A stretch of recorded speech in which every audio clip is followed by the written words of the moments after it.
Huwag ka bang barurong, ma'am? You do not know me from Adam.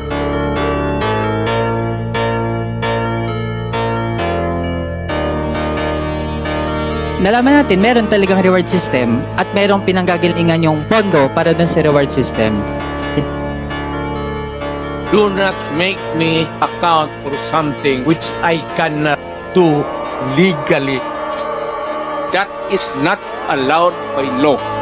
You are asking as if you are from the COA.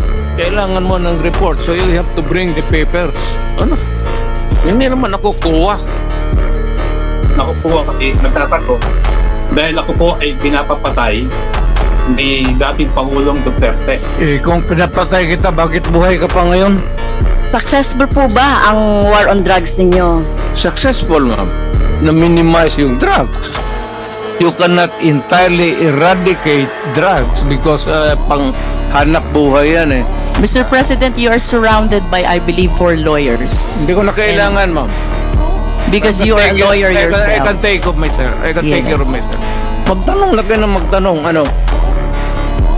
Pag sinabi kong campaign against drug, you do it as a police officer. Nag-aral ka naman ng 2 years basic, sinunod mo lahat, you should follow. Not if you go out of the way, I cannot answer for you.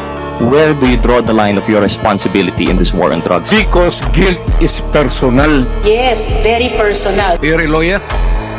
Yes, Mr. President. I will talk slower. Panyero, you talk slower. Okay.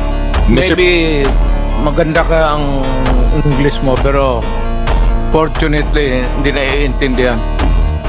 Sa mga kongresista na kaalyado ng mga NPA, mahaya naman tayo sa topic ng pagpatay dahil kayo mismo, hindi kayo nagsasalita sa pagpatay ng NPA sa mga pulis, sundalo at mamayang Pilipino.